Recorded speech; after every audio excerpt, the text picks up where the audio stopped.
अब बात करते हैं इक्वेशंस एंड आइडेंटिटीज की। इक्वेशन क्या होती है? अगर आपके पास कोई इक्वेशन है तो एक्स की कुछ वैल्यूज से वो सेटिस्फाई करेगा, है ना। अगर क्वाड्रेटिक है तो दो वैल्यूज, मैक्सिमम दो वैल्यूज, ठीक है। क्यूबिक है तो मैक्सिमम तीन वैल्यूज, बाई क्वाड्रेटिक है तो मैक्सिमम फोर वैल्यूज, ऐसे, है ना। बट आइडेंटिटी क्या होती है? वो all values of x, all real values of x के लिए मतलब ट्रू बैठेगी हमेशा। एग्जाम्पल के तौर पर अगर मैं आप पे कहूँ कि x square minus five x plus six equals to zero, ठीक है, ये आइडेंटिटी है या इक्वेशन है? कैसे पता चलेगा? एक्स की कोई भी वैल्यू से ये सेटिस्फाई करेगा। एक्स की मैंने वैल्यू वन प्लग यहाँ पर प्लग इन की, लेफ्ट हैंड साइड क्या बनेगा आपका? That comes out to be one minus five plus six, that comes out to two which is not equal to zero, है ना।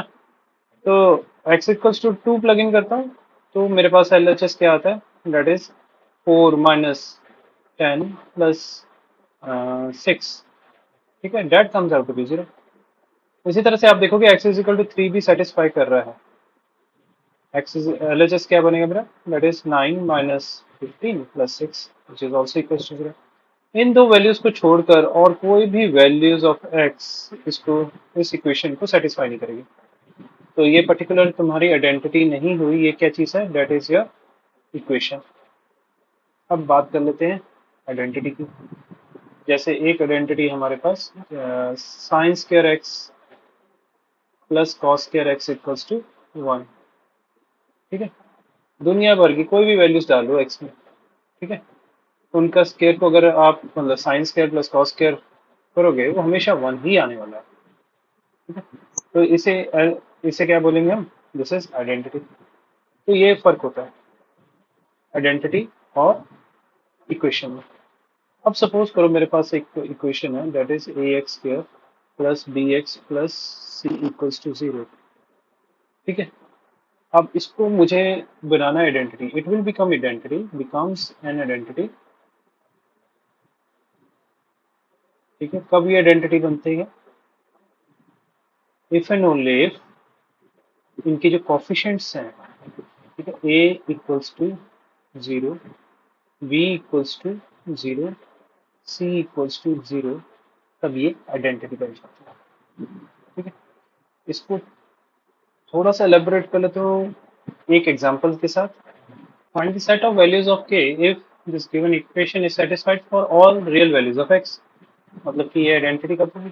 जब एक्स स्क्वायर का कोफिशिएंट, एक्स का कोफिशिएंट और कांस्टेंट टर्म जो फ्री टर्म है वो इक्वल टू जीरो होगा, ठीक है। कहने का मतलब क्या होगा कि अगर k square minus four equal to zero है, ठीक है, यहाँ से क्या पता चला?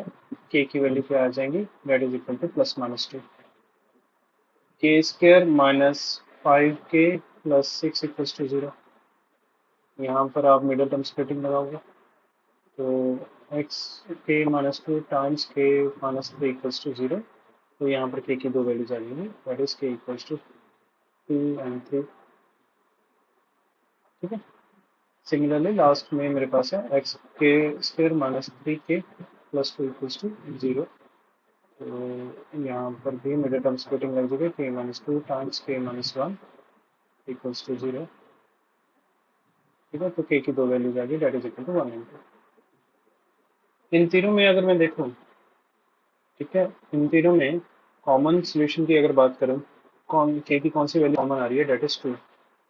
तो उन्होंने पूछा था for find the set of all values of k, तो यहाँ से ये पता चला कि k should be equal to two in this situation to make this equation an identity. यहाँ पर एक पॉइंट नोट कर लीजिए, रूल याद रख लीजिए। If a quadratic equation has more than two roots, then it will not be an equation but becomes an identity. Hence, every real value of variable x will satisfy this relation. अगर कभी ऐसा हो ना कि भी एक दो से ज्यादा, क्वाड्रेटिक इक्वेशन की बात कर रहा हूँ, क्वाड्रेटिक इक्वेशन मतलब डिग्री टू, तो उसको मैक्सिमम रूट्स दो ही आने चाहिए थे। लेकिन अगर दो से ज्यादा एक भी आ गया वो ऑटोमेटिकली आइडेंटिटी बन जाता है। और जब वो आइडेंटिटी बन जाता है मतलब every real of value of x अब सेटिस्फाई करेगी करेगी, ओके। एग्जांपल देखते हैं, बहुत इंटरेस्टिंग सा क्वेश्चन है। Given that equation this question equals to x जो है ना यहाँ पे, है ना, while a is not equal to b not equal to c, है ना, इनके इसके रूट्स फाइंड करना है।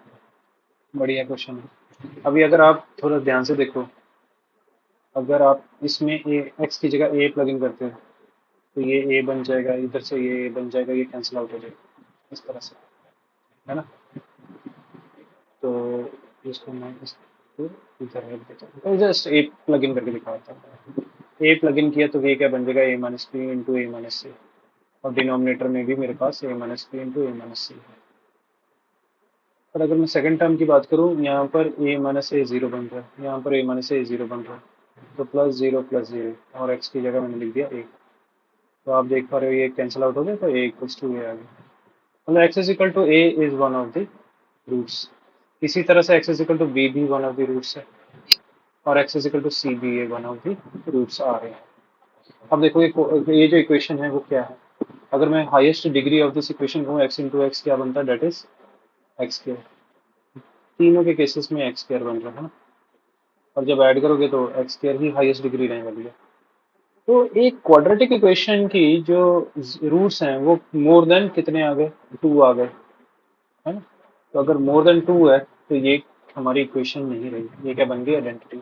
और आइडेंटिटी में मतलब अगर आइडेंटिटी की बात करूँ तो कितने रूट्स होते हैं, इनफाइनाइट रूट्स होते हैं। तो इस केस में मेरे पास जो x है that belongs to all real values, ठीक है, because it is an identity. Common roots के कंसेप्ट के ऊपर कुछ क्वेश्चंस करते हैं, ठीक है। जैसे हमारे पास ये दो गिवन इक्वेशंस हैं, they have a common root, है ना। तो कौन सा कॉमन रूट, हम उसको अज्यूम कर लेते हैं, let alpha be the common root. अब रूट है तो सेटिस्फाई तो करेगा ही करेगा दोनों इक्वेशंस को। तो मैंने पहली वाली इक्वेशन में अल्फा को प्लग इन कर दिया, तो मेरे पास आ गया alpha square plus p alpha plus q equals to zero. और दूसरी इक्वेशन में प्लग इन किया तो alpha square plus q alpha plus p equals to zero, ठीक है। अब आप ये समझो कि ये linear equation in two variables है, एलिमिनेशन मेथड यूज करके तुम्हें अल्फा की वैल्यू फाइंड करनी है, ठीक है ना। तो मैंने इनको सब्ट्रैक्ट कर दिया, अल्फा स्क्वायर के कोफिशिएंट सेम हैं, तो ये यहाँ से कैंसिल आउट हो जाएगा, and this will become p minus q inside brackets, और ये alpha plus q minus p equals to zero. तो ये बन जाएगा p माइनस क्यू, बाकी तो कैलकुलेशन पार्ट है, कुछ ज़्यादा बड़ा नहीं है। यहाँ से अल्फा की वैल्यू मेरे पास क्या आ जाएगी, that is equal to one. ये जो पहली वाली इक्वेशन है इसमें प्लग इन कर दीजिए अल्फा की वैल्यू वन, तो ये बन जाएगा वन का square plus p multiplied by one plus q equals to zero. इसको आप सॉल्व करोगे तो आपके पास आ जाता है p plus q that is equal to negative of one, and this is what you need to like calculate in this question. यही चाहिए था हमें, p प्लस क्यू की वैल्यू चाहिए थी, that is negative one. Given that the equations x square plus ax plus 12 is equal to 0, x square plus bx plus 15 equals to 0, and x square plus a plus bx plus 36 is equal to 0 have a common positive root, then find the values of a and b. तो मेरे पास ये question है, let alpha be the common root. हम start वहां से करेंगे। Alpha अगर common root है तो पहली जो इक्वेशन है वो क्या बनेगी, that is alpha square plus a alpha plus 12 equals to 0। दूसरी इक्वेशन क्या बन जाएगी, alpha square plus b x, sorry b x की जगह आएगा b alpha plus 15 equals to 0। अब ध्यान से सुनिएगा, मेरे पास एक तीसरी इक्वेशन भी है ना, वो क्या बन जाएगी, that will be alpha square plus a plus b alpha plus 36 equals to 0 बनेगा, ठीक है। अब आप अगर मैं इन दोनों को सब्ट्रैक्ट करता हूँ, मुझे यहाँ से क्या मिलेगा, अगर इन दोनों को सब्ट्रैक्ट करूंगा तो a माइनस बी मिलेगा, ठीक है। तो will and up with nothing, आप ट्राई करके देख लेना। Instead of subtracting I will add them up, ठीक है। मैं इन दोनों को ऐड कर रहा हूँ, ऐड करने पे क्या होगा, alpha square plus alpha square बन जाएगा टू अल्फा स्क्वायर, और ये बन जाएगा a plus b times alpha, और ये बन जाएगा प्लस 27 इक्वल्स टू 0, ठीक है। मैंने आपको ये पहले भी कहा कि भी अल्फा स्क्वायर को आप ये अल्फा स्क्वायर को आप है ना एक वेरिएबल समझ लीजिए, जैसे एक्स है, अल्फा को वेरिएबल समझ लीजिए वाई है। तो ये एक है ना, ये आपके पास दो इक्वेशंस बन गई, linear equation in two variables वाला कुछ कुछ हिसाब किताब बन गया है ना। तो आपने इन दोनों इक्वेशंस को सॉल्व करके अल्फा की वैल्यू निकालनी है। इस केस में अल्फा और अल्फा स्क्वायर है। तो अगर मैंने इन दोनों को सब्ट्रैक्ट इस इधर किया तो मेरे पास अल्फा स्क्वायर की वैल्यू आ जाएगी। ठीक है ना, अल्फा के तो दोनों कॉफिशिएंट सेम हो गए ना यहाँ पे, तो ये कैंसिल आउट हो गया। तो ये minus alpha square plus 9 equals to 0। तो यहाँ से मेरे पास अल्फा की वैल्यू क्या आ जाती है, alpha square is equal to 9। This implies alpha की वैल्यू क्या आ जाएगी, डेट इज प्लस माइनस 3। अब उन्होंने कहा था कि कॉमन पॉजिटिव रूट है, -3 वुडंट बी पॉसिबल। तो अल्फा इज इक्वल टू क्या आएगा, डेट इज 3। अब अल्फा इज इक्वल टू 3 आप पहली वाली इक्वेशन में यहाँ पर प्लग इन कर दीजिए। तो ये बन जाएगा 3 का square 9 plus 3a plus 12 equals to 0। ठीक है, 3a 9 प्लस 12 इज 21, तो ये उधर जाके -21 हो जाएगा। दिस इंप्लाइज a की वैल्यू मेरे पास आ गई, डेट इज -7। ठीक है, पहला ये हो गया। और अगर मैं दूसरे में प्लग इन करता हूँ अल्फा की वैल्यू एज 3, तो अल्फा स्क्वायर कितना हो जाएगा, that is 9 plus 3b plus 15 equals to 0। 3b equals to -24। तो यहाँ से मेरे पास b की वैल्यू जो आएगी, डेट इज -8। इस तरह से आपको क्वेश्चन अटेम्प्ट करने हैं। Condition for two equations to have a common root, वो ये दी गई है। ये किस तरह से आप याद रख सकते हो, देखो आपको याद इस तरह से रखना है, A B B C c है। तो a b multiplied by b c is equal to c a square, कुछ इस तरह से याद रखने का तरीका बता रहा हूँ आपको। ठीक है, और जिस सीक्वेंस में उसी सीक्वेंस में रखना है। ए बी है तो ए बी रखना, बी ए नहीं करना उसको। बी सी है तो बी सी रखना है, तो सी बी नहीं करना उसको। ठीक है, तो इस सीक्वेंस को ही याद रखना है ना। अब आपको करना क्या है कि ए बी लिखा आपने, तो A1 B2 माइनस, अब इनके ए बी लिखो और 2 और 1 कर दो, है ना। इसी तरह से मल्टीप्लाइड बाय बी सी लिखा है आपने, 1 और 2 कर दो पहले, फिर आपने क्या करना है, 2 और 1 कर दो, is equal to c a square, मतलब सी 1 2 कर दो यहाँ पर, फिर 2 1 कर दो। ठीक है, होल स्क्वायर। तो इस तरह से आप याद रख सकते हो। पर ये अब डेराइव भी आना चाहिए, आया कहाँ से है, डेरिवेशन पता होनी चाहिए, क्योंकि डेरिवेशन से आप क्वेश्चन सॉल्व करने में इजी रहता है ना, आपको कंसेप्ट अच्छा रहता है। तो मैं कहता हूँ जैसे हमने पिछले क्वेश्चंस किए थे, let alpha be the common root, let alpha be the common root. तो पहली वाली इक्वेशन क्या बन जाएगी मेरे पास, that will become a1 alpha square plus b1 alpha plus c1 equals to 0। Second equation क्या बनेगी, that is a2 alpha square plus b2 alpha plus c2 equals to 0। आप इसमें एलिमिनेशन मेथड कर सकते हो, पर थोड़ा सा लेंथी बन जाएगा। इंस्टेड हम इसमें क्रैमर्स रूल यूज कर लेते हैं। तो ये alpha square divide by equals to alpha divide by equals to 1 divide by, इस तरह से लिख लिया। क्रैमर्स रूल को अप्लाई करने के लिए हम कहाँ से स्टार्ट करते हैं, बीच में से स्टार्ट करते हैं, मतलब अल्फा के जो कॉफिशिएंट्स हैं वो हम पहले लिखेंगे रफ में। ठीक है, अल्फा के कॉफिशिएंट्स क्या, b1 b2, फिर आगे चलो, मतलब इधर से इधर की तरफ जाना है, फिर वापस इधर आके वापस b1 b2 के ऊपर लैंड करेंगे। हैविंग सेड सो, तो b1 के बाद आएगा c1, c1 के बाद आएगा a1, a1 के बाद दोबारा से एंडिंग होगी b1 से, इधर भी सेम चलेगा। ये क्रैमर्स रूल का तरीका बता रहा हूँ मैं आपको। ठीक है, अब आपको क्या करना है, यहाँ पर इधर से एरोज, एक ही साइड एरोस मार लो पहले तो ये क्या बन गया, b1 c2, यहाँ पे लिख लो b1 c2 और माइनस का साइन। ठीक है, और इधर क्या लिखोगे आप, c1 a2 माइनस का साइन, और इधर लिखोगे a1 b2 माइनस का साइन। अब ऑपोजिट एरोस इधर की साइड, c1 b2, तो c1 b2 और इधर आ जाएगा आपके पास A1C2 और इधर आ जाएगा A2B1 इस तरह से। ठीक है, अब इन दोनों को अगर मैं सॉल्व करता हूँ, सिर्फ इन दोनों को सॉल्व करता हूँ, तो मेरे पास अल्फा की वैल्यू क्या आती है, alpha equals to C1A2 minus C2A1 divide by A1B2 minus A2B1। अगर मैं इन दोनों को सॉल्व करता हूँ, ठीक है, तो अल्फा स्क्वायर जो है ना, यहाँ से एक अल्फा कैंसिल आउट हो जाएगा, तो अल्फा की वैल्यू यहाँ से क्या आ जाती है, that is equal to B1C2 minus B2C1 divide by C1A2 minus C2A1। अब आप क्रॉस मल्टीप्लाई कीजिए, तो आपके पास ये बनेगा C1A2 minus C2A1 whole square is equal to A1B2 minus A2B1 times B1C2 minus B2C1। ठीक है, ये कंडीशन मैंने वहां पर पहले लिखी हुई थी और ये इसकी क्या एक तरह से इसका प्रूफ है। Find the value of lambda such that 4x square minus 11x plus 2 lambda equals to 0 and x square minus 3x minus lambda equals to 0 have a common root।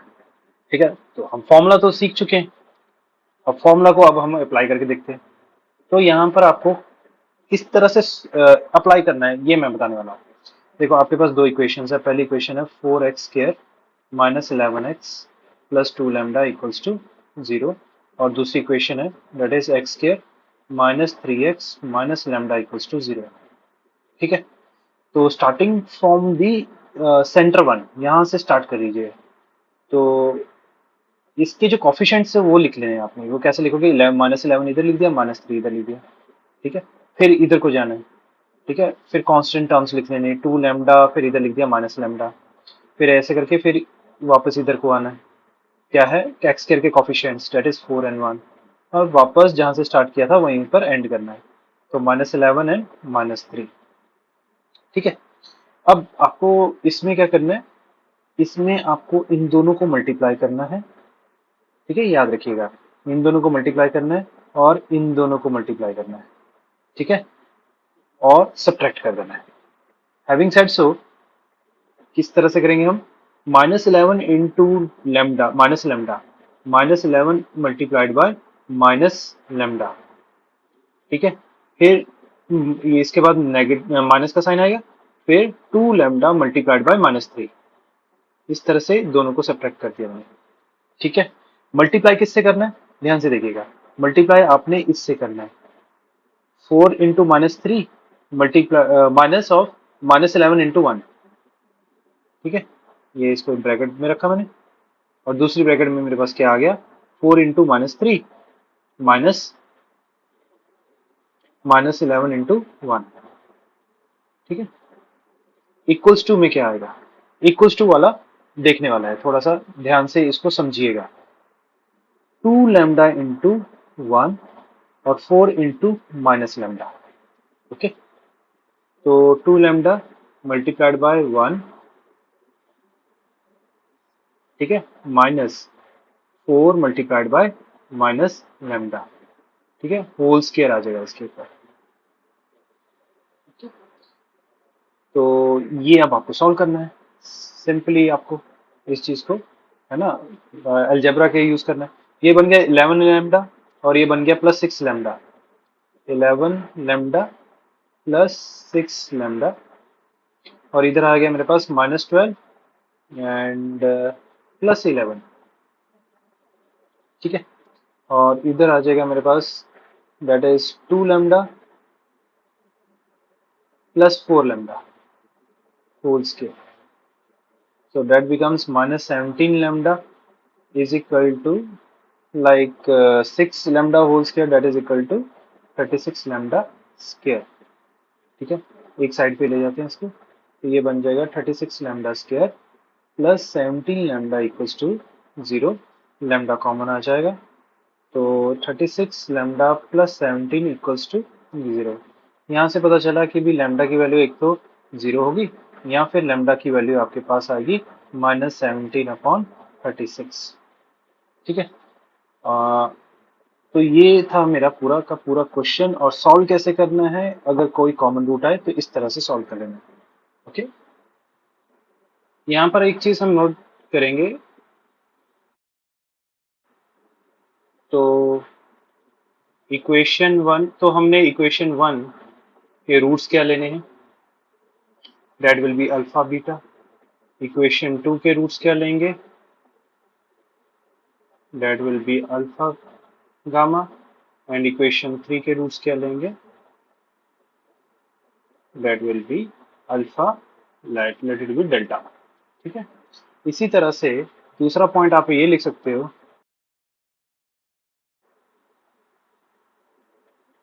ठीक है। तो इक्वेशन 1 क्या बन जाएगी, इक्वेशन 1 के मतलब roots क्या बन जाएंगे, अल्फा बीटा। मतलब इसका मतलब जानना जरूरी है। इक्वेशन 2 के रूट्स मैं क्या अज्यूम करूंगा, बीटा गामा। देखो इनमें बीटा, दोनों इक्वेशन में बीटा कॉमन है। और इक्वेशन 3 के रूट्स में क्या लूंगा, that will be gamma delta. Second और थर्ड में, अच्छा गामा डेल्टा नहीं लेंगे, यहाँ पे गामा अल्फा। सेकंड और थर्ड में गामा कॉमन है, और फर्स्ट और थर्ड में अल्फा कॉमन है, इस तरह से। ठीक है। और इसी में एक और पॉइंट जोड़ लेंगे, इफ द क्वाड्रेटिक, ठीक है, तो a1/a2 equals to b1/b2 equals to c1/c2 होगा। ठीक है। एग्जाम्पल के तौर पे find the value of lambda if these two equations have both common roots, या बोथ रूट्स कॉमन। तो a1/a2 is equal to b1/b2 is equal to c1/c2 लगा देंगे हम यहाँ पे। Lambda upon 2 lambda equals to -3/2 2 plus 5 lambda equals to 2/4। तो आप मतलब इसको कैंसलेशन करोगे तो आपके पास आ जाएगा -3/2 plus 5 lambda is equal to 1/2। Cross multiply करेंगे तो ये -6 is equal to 2 plus 5 lambda, and 5 lambda will be equal to -8, है ना। तो यहाँ से मेरे पास लैम्डा की वैल्यू होगी, that is equal to -8/5। That is it. Consider this question, if these two equations have a common root then find a ratio b ratio c। ठीक है। तो ये जो मेरे पास ये वाली इक्वेशन है, यहाँ से इसका मैं अगर डी निकालता हूँ, मतलब x² plus 2x plus 7 equal 0, इसमें से डिस्क्रिमिनेंट निकालता हूँ तो क्या आ जाएगा, b² -4 into 1 into 7 which is equal to 4 -28 which is equal to -24। अच्छा b नेगेटिव आ गया, d नेगेटिव आ गया, इसका मतलब क्या है, इसके कॉम्प्लेक्स रूट्स होंगे। और मैंने आपको बताया था कि जो कॉम्प्लेक्स रूट्स है that always occur in pair. ठीक है। तो इसके जो रूट्स होंगे वो कुछ p प्लस आयोटा क्यू, और दूसरा रूट क्या होगा, p माइनस आयोटा क्यू। ठीक है। अब क्योंकि अगर मतलब अगर एक कॉमन रूट है, और ऊपर से आप ये देखो ना कि कॉम्प्लेक्स रूट्स हैं, और कॉम्प्लेक्स रूट्स हमेशा पेयर में एक्कर करते हैं। अगर मैंने कह दिया कि ये कॉमन रूट है इन दोनों का, तो ऑब्वियसली जो दूसरा रूट बनने वाला p माइनस आयोटा क्यू ही बनने वाला है। इसका मतलब क्या हुआ कि इसका इन दोनों इक्वेशन का एक कॉमन रूट नहीं है, दोनों रूट्स कॉमन होंगे। ओके। तो यहां से हमने क्या करने गए, therefore both equations have both common roots. और उसकी क्या कंडीशन क्या होती है, that is a1/a2 is equal to b1/b2 is equal to c1/c2। तो a/1 equals to 2b/2 equals to 5c/7। ठीक है। तो इसको आप ले लीजिए कोई कांस्टेंट k। तो यहाँ से हमारे पास a की वैल्यू क्या आ जाएगी, that is equal to k, है ना। ये 2 कैंसिल आउट हो जाएगा, तो b की वैल्यू भी आ जाएगी, डेट इज k। और c की वैल्यू जो आएगी, that is equal to 7k/5। तो a ratio b ratio c क्या होगा, that is equal to k ratio 7k/5। तो k तो कैंसिल आउट हो जाएगा, तो 1 रेशियो 7/5। 5 से मल्टीप्लाई करोगे तो 5 रेशियो 7। तो दैट इज योर आंसर।